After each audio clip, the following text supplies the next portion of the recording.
Alhamdulillah wa salamun ala ibadihi alladhina istafa. Amma ba'du fa'udhu billahi minash shaitanir rajim. Bismillahirrahmanirrahim.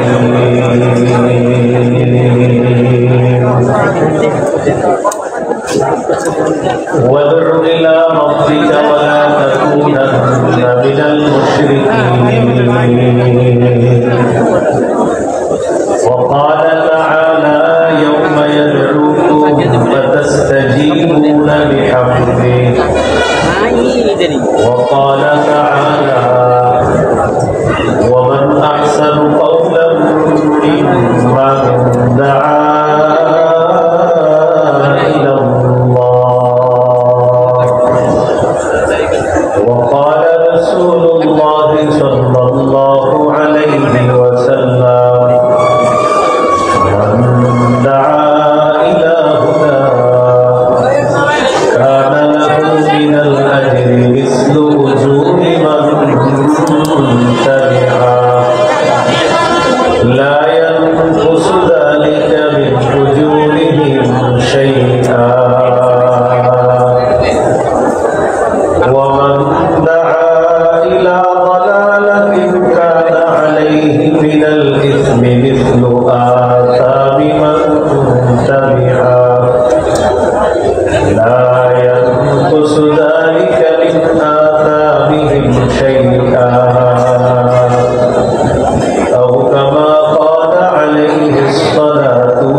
اللهم إني أعوذ بك من شر لساني ومن شر سمعي ومن شر بصري ومن شر مني. মাদ্রাসাতুল ইলিয়াস রাহমাতুল্লাহ আলাইহি এর উদ্যোগে হাফেজ ছাত্রদের পাগড়ি প্রদান ও মাদ্রাসা সার্বিক উন্নয়ন প্রকল্পের পঞ্চম বার্ষিক ও আজওয়ার মাহফিলের সভাপতি আলহাজ আব্দুল রাজ্জাক মুন্সি, সভাপতি বাইতুল আতিক জামে মসজিদ, প্রধান অতিথি অধ্যাপক ডাক্তার এস.এম. রফিকুল ইসলাম বাচ্চু, সহ স্বাস্থ্য বিষয়ক সম্পাদক কেন্দ্রীয় কমিটি বিএনপি, প্রধান মেহমান জনাব রুহুল আমিন শবন, এমডি নাশাদ আর.এস. ট্রেডার্স, রৌগিলা বাজার, শ্রীপুর, বরেণ্য অতিথি আলহাজ ইকবাল হোসেন মুন্সি, এমডি আল মদিনা ফুড ইন্ডাস্ট্রি, বিশেষ মেহমান জনাব মোহাম্মদ জাফরুল আহসান মানি, প্রোভাইডার মেসার্স মোহাম্মদিয়া মোটরস মুলাই। গুরুত্বপূর্ণ আলোচনা করবেন মুফতি মুশতাকুর নবী কাসিমি দাওয়াত বরকাতুহুল আলিয়া কুমিল্লা। এতক্ষণ গুরুত্বপূর্ণ আলোচনা করেছেন সমসাময়িক বিষয় নিয়ে, আমাদের সামনে গুরুত্বপূর্ণ আলোচনা পেশ করেছেন এবং জাতিকে কিছু সতর্কবার্তামূলক নসিহত করেছেন হযরত মাওলানা মুফতি হাসান জামিল দাওয়াত বরকাতুহুল আলিয়া ঢাকা। আলোচনা করেছেন মুফতি মনিরুল ইসলাম গাজীপুরি, মাওলানা ফয়জুর রহমান নেত্রকোনা, মুফতি ইসহাক আল শরীফ প্রতিষ্ঠাতা সদস্য মাদ্রাসা, বিশেষ অতিথিবৃন্দ, উপস্থিত হযরত উলামায়ে কেরাম, মুসলমান ভাইরা, আল্লাহ তাআলার দরবারে শুকরিয়া আদায় করছি আল্লাহ আমাদেরকে এই মাহফিলে উপস্থিত হওয়ার তৌফিক দান করেছেন, বলি আলহামদুলিল্লাহ।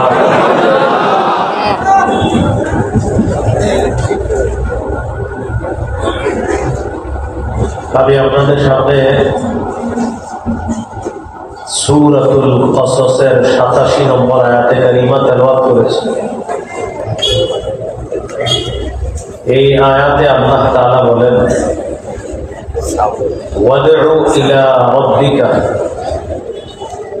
আপনি আপনার রবের দিকে আহ্বান করেন, দাওয়াত দেন। আলোচ্য বিষয় দাওয়াত, আলোচ্য বিষয় কি? দাওয়াত। দাওয়াতের আলোচনা আমরা কয়েকটি অংশে শুনবো। 1 নম্বর, দাওয়াতের আবিধানিক পারিভাষিক অর্থ। দাওয়াতের আবিধানিক অর্থ আল-নিদা, আহ্বান করা, ডাকা। যেমন সূরা বনী ইসরাঈলের 52 নম্বর আয়াতে আল্লাহ তাআলা বলেন, ইয়াউমা ইয়াদউকুম, এদিন তিনি তোমাদেরকে আহ্বান করবেন, ডাকবেন।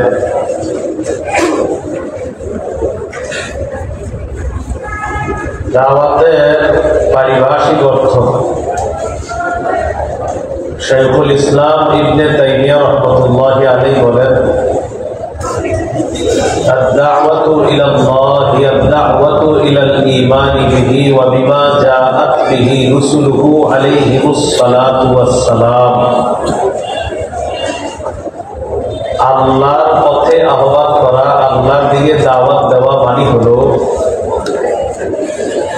আল্লাহর বিশ্বাসের দিকে দাওয়াত দেওয়া, আল্লাহর রাসূলগণ যা নিয়ে এসেছেন এই দিকে আহ্বান করা। এটা হলো দাওয়াতের পারিভাষিক অর্থ। শায়েখ খিজির রহমতুল্লাহি আলাইহি বলেন, 4 জিনিসের নাম দাওয়াত। হাসুন নাসি আলাল খাইরি ওয়াল হুদা ওয়াল আমরি বিল মা'রুফি ওয়ান নাহyi আনিল মুনকার। মানুষকে কল্যাণের ব্যাপারে উৎসাহিত করা, হেদায়েতের প্রতি উৎসাহিত করা, উদ্বুদ্ধ করা, সৎ কাজের আদেশের প্রতি উদ্বুদ্ধ করা, অসৎ কাজের নিষেধের প্রতি উদ্বুদ্ধ করার নাম হলো দাওয়াত।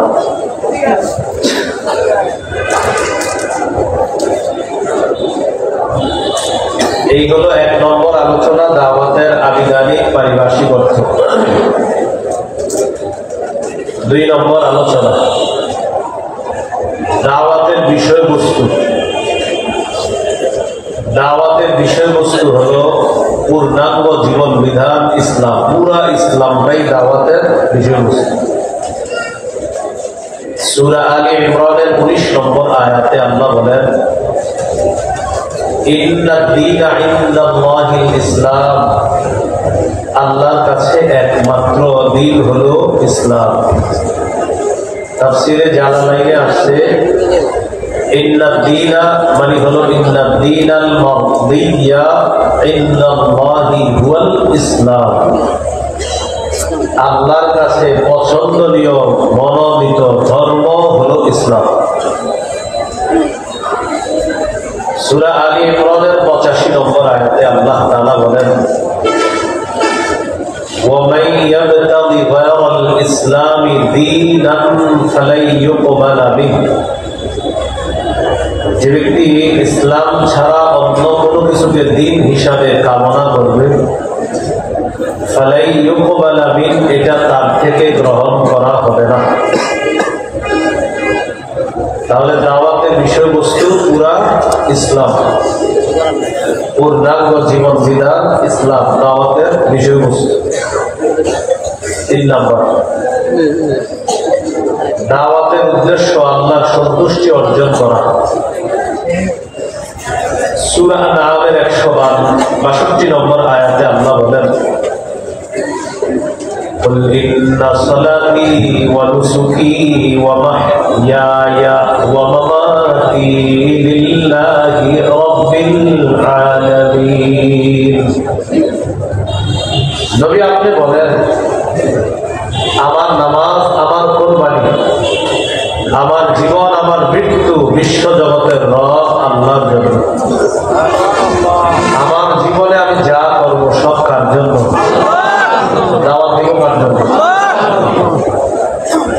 তাহলে দাওয়াত মানে আল্লাহর সন্তুষ্টি অর্জন করা, এটা উদ্দেশ্য দাওয়াত। নাসাইর হাদিস 3140 নম্বর হাদিস। এই হাদিসের মধ্যে আছে, قال رسول الله صلى الله عليه وسلم إن الله لا يقبل من العمل إلا ما كان له خالصا। আল্লাহ তাআলা ততক্ষণ বান্দার আমল কবুল করেন না যতক্ষণ এই আমল ইখলাসের সাথে না হবে, ততক্ষণ এই আমল আল্লাহ কবুল করেন না। তাহলে দাওয়াতের উদ্দেশ্য আল্লাহর সন্তুষ্টি অর্জন করা। 4 নম্বর আলোচনা, দাওয়াতের গুরুত্ব। দাওয়াতের গুরুত্ব বোঝার জন্য এতটুকুই যথেষ্ট, আল্লাহ নিজেই দাওয়াত দেন। আল্লাহ তাআলা বলেন, ওয়াল্লাহু ইয়াদউ ইলা দারিস সালাম। আল্লাহ শান্তির ঘরের দিকে আহ্বান করেন। দারুস সালামের দিকে আল্লাহ দাওয়াত দেন, শান্তির ঘরের দিকে আল্লাহ দাওয়াত দেন, শান্তির বাড়ির দিকে আল্লাহ দাওয়াত দেন। অন্য আয়াতে আছে, ওয়াল্লাহু ইয়াদউ ইলা, ভাই আওয়াজ আলেন ঠিক আছে, বাড়াই না, ওই ভাই বাড়াও। ওয়াল্লাহু ইয়াদউ ইলাল জান্নাতি ওয়াল মাগফিরা। আল্লাহ জান্নাতের দিকে আহ্বান করেন, ক্ষমার দিকে আহ্বান করেন, ক্ষমার দিকে ডাকেন। আল্লাহ ডাকেন জান্নাতের দিকে, আল্লাহ ডাকেন ক্ষমার দিকে।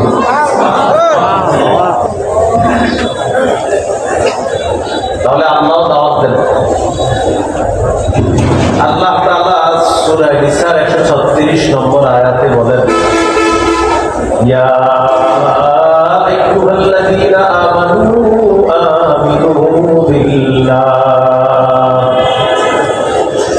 আমিনু বিল্লাহি ওয়া রাসূলিহি ওয়াল কিতাবিল্লাযী নাযালা আলা রাসূলিহি ওয়াল কিতাবিল্লাযী আনজালা মিন ক্বাবল। হে ঈমানদারগণ, তোমরা ঈমান আনো, বিশ্বাস স্থাপন করো আল্লাহর প্রতি,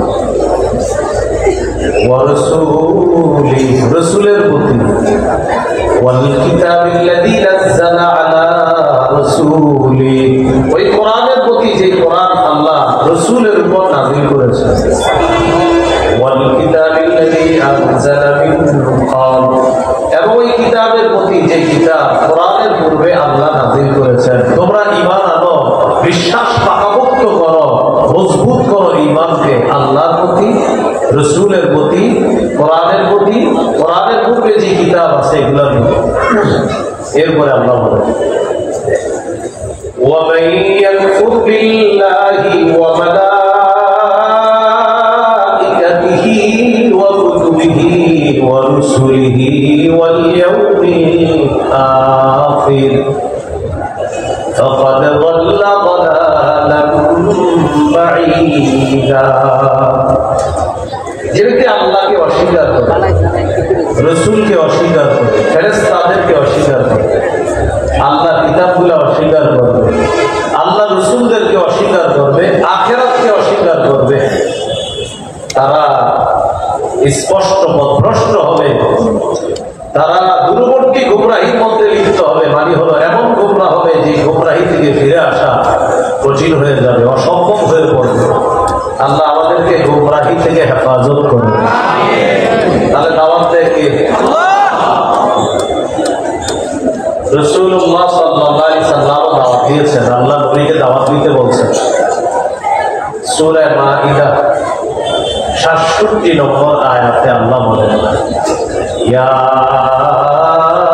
আইয়ুহার রাসূলু বাল্লিগ মা উনজিলা ইলাইকা মির রাব্বিক। রাসূল, আপনি তাবলীগ করেন, আপনি প্রচার করেন, যা আপনার প্রতি অবতীর্ণ করা হয়েছে তা আপনি প্রচার করেন, তাবলীগ করেন। নবীজিকে আল্লাহ দাওয়াত দিতে বললেন। নবীজি গোপনে দাওয়াত দেওয়া শুরু করলেন। দাওয়াত দেওয়ার পর সূরা শুআরা 214 নম্বর আয়াত আল্লাহ যখন নাযিল করে প্রকাশ্যে দাওয়াতের কথা বললেন, আল্লাহ বলেন, وَأَنذِرْ عَشِيرَتَكَ الْأَقْرَبِينَ। আপনি আপনার নিকট আত্মীয়দেরকে ভয় দেখান, সতর্ক করেন। সহিহ বুখারীর বর্ণনা 4770 নম্বর হাদিস।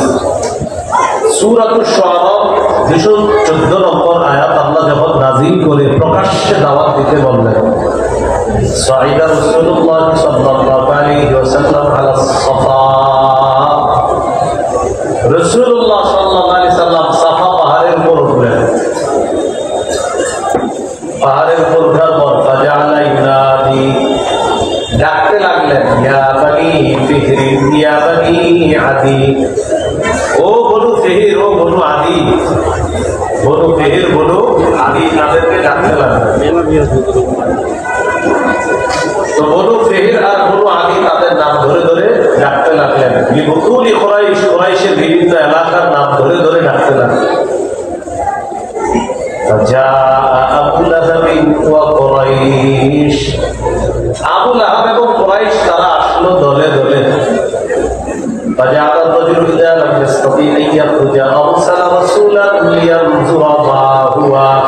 যে ব্যক্তি আসতে পারলো না সে আরেকজনকে পাঠায় দিল, যাও তো মুহাম্মদ কি বলে একটু শুনে আসো। সাল্লাল্লাহু আলাইহি ওয়াসাল্লাম সবাই দলে দলে আসে। নবীজি পাহাড়ের উপর থেকে বললেন, أرأيتكم لو أخبرتكم أن خيلا بالوادي تريد أن تغير عليكم أكنتم مصدقيا। আমি যদি তোমাদেরকে বলি এই পাহাড়ের পিছনে একদল শত্রু সেনা অপেক্ষা করছে যারা তোমাদের উপর অতর্কিত হামলা চালাবে, তোমরা কি আমার কথা বিশ্বাস করবা? এটা বুখারীর 4770 নম্বর হাদিসের বর্ণনা। 4972 নম্বর হাদিসে আছে। عن عبد الله بن عباس رضي الله تعالى عنهما أن النبي صلى الله عليه وسلم خرج إلى البطحاء فصعد إلى جبل। রাসূলুল্লাহ সাল্লাল্লাহু আলাইহি ওয়াসাল্লাম বতহা নামক এলাকায় গেলেন, পাহাড়ের উপর উঠলেন। ওঠার পর বললেন, ইয়া সাবাহা, কে কোথায় আসো, আসো, কথা আছে। কুরাইশরা দলে দলে নবীর আহ্বানে সাড়া দিয়ে পাহাড়ের সামনে এসে উপস্থিত হয়েছে। নবীজি পাহাড়ের উপর থেকে বললেন, أرأيتم إن حدثتكم أن العدو مصبحكم أو ممسكم ما كنتم تصدقوني। আমি যদি তোমাদেরকে বলি একদল শত্রু সেনা যারা তোমাদের উপর সন্ধ্যায় অথবা সকালে তোমাদের উপর হামলা চালাইতে পারে, আমার কথা কি তোমরা বিশ্বাস করবা? আগের বর্ণনায় বলছে পাহাড়ের পিছনে একদল শত্রু সেনা, এটা হলো একদল শত্রু সেনা যারা সকাল সন্ধ্যা সকালে বা সন্ধ্যায় তোমাদের উপর হামলা চালাইতে পারে, আমার কথা কি বিশ্বাস করবা? সবাই এক বাক্যে জবাব দিল, قالوا نعم ما جربنا عليك إلا صدقا। অবশ্যই আমরা বিশ্বাস করব, আমরা যাচাই বাছাই করে দেখেছি তুমি কখনো সত্য ছাড়া মিথ্যা বলো না, তুমি জীবনে যা বলো সব সত্য। এই কথা বলার পর রাসূল সাল্লাল্লাহু আলাইহি ওয়াসাল্লাম বললেন, যেহেতু আমি সব সত্য কথা বলি তাহলে শোনো, فإني نذير لكم بين يدي عذاب شديد। আমি তোমাদেরকে কঠিন আযাবের ভয় দেখাই।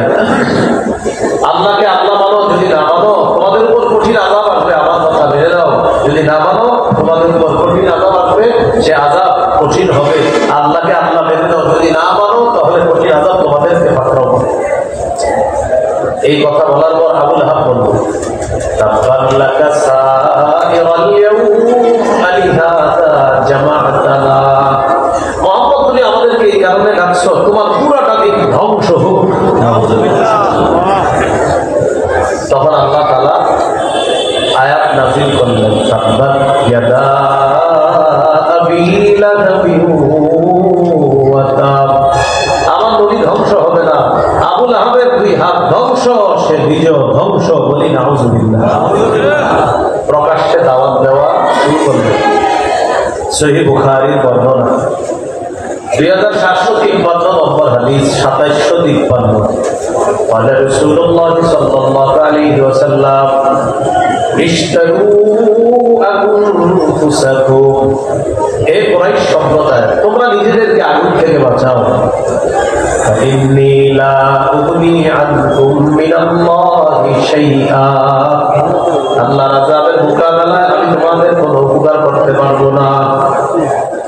ওয়া বানি আব্দি মানাফ ওয়া বনু আব্দি মানাফ, আগুন থেকে নিজেদেরকে বাঁচাও। فإني لا أغني عنكم من الله شيئا। আল্লাহর আযাবের মোকাবেলায় আমি তোমাদের কোনো উপকার করতে পারবো না। এরপর বললেন, ইয়া আব্বাস ইবনে আব্দুল মুত্তালিব, নবীর চাচা আব্বাস, মানে নিজের চাচাকে ডেকে বললেন, আপনি আমার চাচা, নিজেকে আগুন থেকে বাঁচা। ফাইন্নী লা উগনি আনকা মিনাল্লাহি শাইআ। আমি আপনাকে আল্লাহর আযাবের মোকাবেলায় কোনো উপকার করতে পারবো না। ইয়া সফিয়াতা আম্মাত রাসূলিল্লাহ সাল্লাল্লাহু আলাইহি ওয়াসাল্লাম, ও আমার ফুফু সফিয়া, আপনি আমার ফুফু, আমি আপনার ভাতিজা, আগুন থেকে নিজেকে বাঁচা। আমি কিন্তু আল্লাহর আযাবের মোকাবেলায় আপনার কোনো উপকার করতে পারবো না। নিজের কলিজার টুকরা ফাতেমা রাদিয়াল্লাহু তাআলা আনহাকে ডেকে বললেন, ইয়া ফাতিমা বিনত মুহাম্মদ সাল্লাল্লাহু আলাইহি ওয়াসাল্লাম, ও মুহাম্মদের মেয়ে ফাতেমা সাল্লাল্লাহু আলাইহি ওয়াসাল্লাম, আনতিরি নাফসাকি মিনান নার, আগুন থেকে নিজেকে বাঁচাও। ফাইন্নী লা উগনি আনকি মিনাল্লাহি শাইআ। আল্লাহর আযাবের মোকাবেলায় আমি তোমার কোনো উপকার করতে পারবো না, বাঁচাও। প্রকাশ্যে দাওয়াত শুরু করে দিলেন। তাহলে আমাদের নবীও দাওয়াত দিচ্ছে, মনে আছে? এই নাম্বার আলোচনা চলতেছে দাওয়াতের গুরুত্ব। আল্লাহ দাওয়াত দিয়েছে, আমাদেরকে দাওয়াত দেন, ডাকেন, আহ্বান করেন জান্নাতের দিকে। নবীও দাওয়াত দেন। ওলামায়ে কেরাম আপনাদের সামনে কথা বলে, আমার আগে হযরত মাওলানা মুফতি হাসান জামিল সাহেব হুজুর কথা বলছে, কত সুন্দর সুন্দর কথা।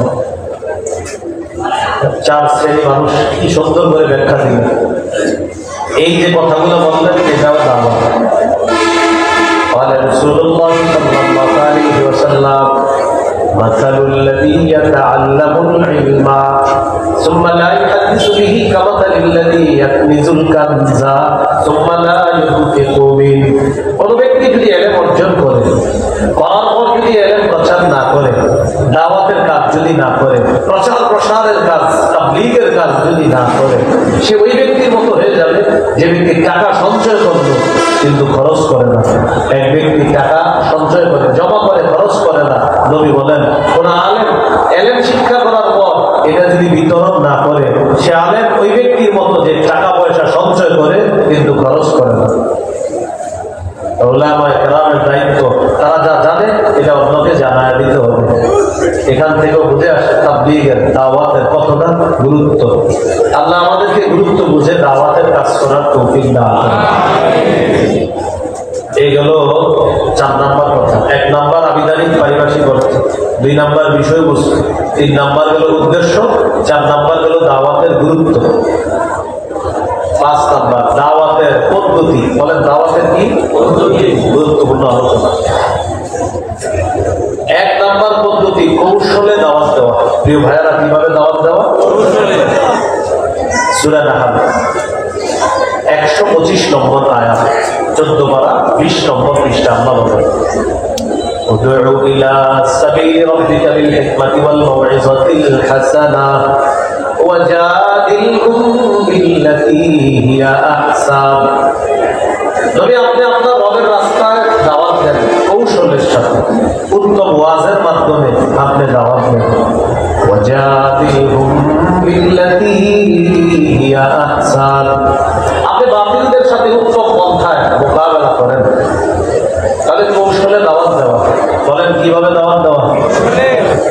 2 নম্বর নরম ভাষায় দাওয়াত দেওয়া। নরম ভাষায়, ভাই আসেন আসেন নামাজে আসেন, এই বেড়ে করবেন না, জানতো তা আবার বলবেন ভাই আসেন না, এই 10 মিনিট পরে আসেন, 10 মিনিট পরে আবার যাবেন, ভাই চলেন, এখন ব্যস্ত আছি 1 ঘন্টা পরে আসেন, 1 ঘন্টা পরে গিয়ে বলবেন ভাই পায়ে বলি চলেন না নামাজ। এইভাবে নরম ভাষায় দাওয়াত দিতে হবে। আর ঘটনা চক্রে যদি আপনার দাওয়াতে ওই লোকটা নামাজি হয়েই যায়, এই যে আপনার নাজাতের জন্য যথেষ্ট। নরম ভাষায় দাওয়াত দেওয়া।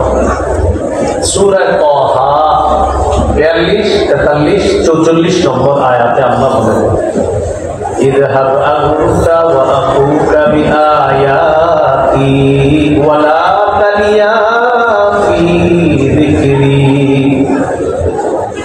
মুসা নবীকে আল্লাহ বলেন আপনি এবং আপনার ভাই আমার আয়াতগুলো নিয়ে যান, ওয়া লা তানিয়া ফি যিকরি, আমার নিদর্শন নিয়ে আপনারা যান, আমাকে স্মরণ করার ক্ষেত্রে অলসতা করবেন না।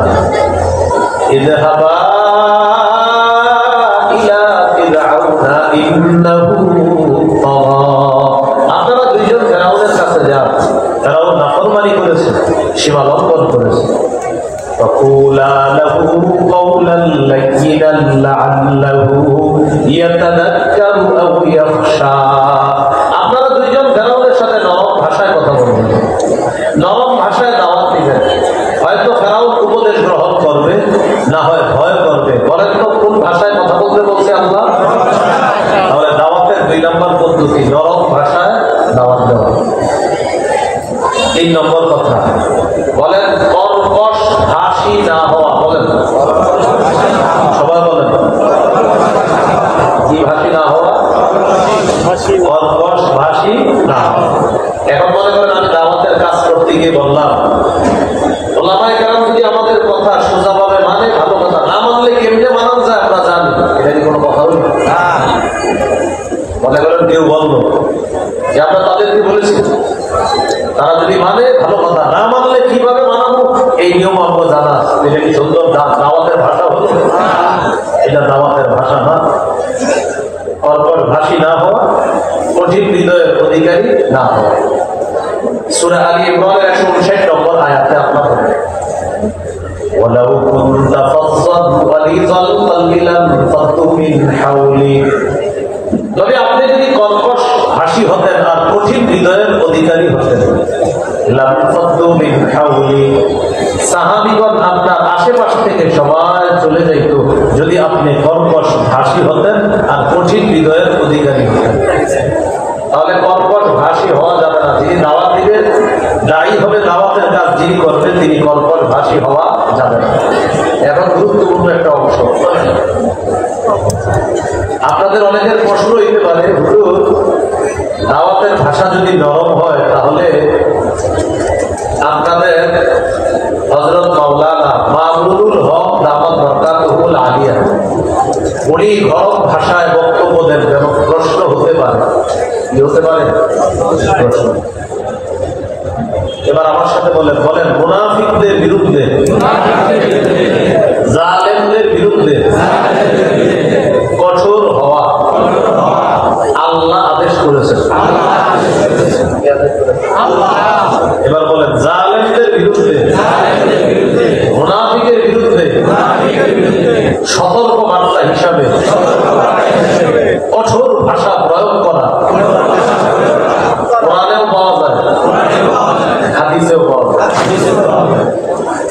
এই যে হযরত মাওলানা মুফতি হাসান জামিল সাহেব শেষের দিকে ভাষণ দিলেন না করা, তো আপনারা আজকে আমার বয়ানের পরে আল্লাহ জানে 10 বার হয়তো বলে ফেলবেন, আচ্ছা আপনারা বললেন নরম ভাষায় দাওয়াত দিতে, হুজুর গরম হইল কেন? এজন্য উত্তর শিখে নেন। জালেমের বিরুদ্ধে, মুনাফিকের বিরুদ্ধে গরম হওয়া, এটা কোরআনেও আছে, হাদিসেও আছে। সূরা তাহরীম বলেন কোন সূরা? 9 নম্বর আয়াত। কত নম্বর? বলেন 28 পারা 20 নম্বর পৃষ্ঠা। সূরা তাহরীম 9 নম্বর আয়াত। কত পারা? কত পারা? কত নম্বর পৃষ্ঠা? কোন সূরা? কত নম্বর আয়াত? এই আয়াতে আল্লাহ বলেন, ইয়া আইয়ুহান নাবিয়্যু জাহিদিল কুফার ওয়াল মুনাফিকিনা ওয়াগলুজ আলাইহিম। নবী আপনি কাফের মুনাফিকদের বিরুদ্ধে লড়াই করেন, ওয়াগলুজ আলাইহিম, তাদের বিরুদ্ধে কঠোর হন। কি হন? ওয়াগলুজ, কঠোর হন আলাইহিম, তাদের বিরুদ্ধে। তাহলে মুনাফিকদের, তাহলে আমাদের দেশের কোন আলেম যদি মুনাফিকদের বিরুদ্ধে, জালেমদের বিরুদ্ধে আর মাজলুমের পক্ষে কঠোর ভাষা ব্যবহার করেন, এটা দর্শনীয় না, বরং এই কথাও কোরআন সুন্নাহয় পাওয়া যায়। এবার প্রশ্ন হলো, মাওলানা মামুনুল হক হাফিজাহুল্লাহ সহ আরো অনেকে যেই ভাবে, যেই পদ্ধতি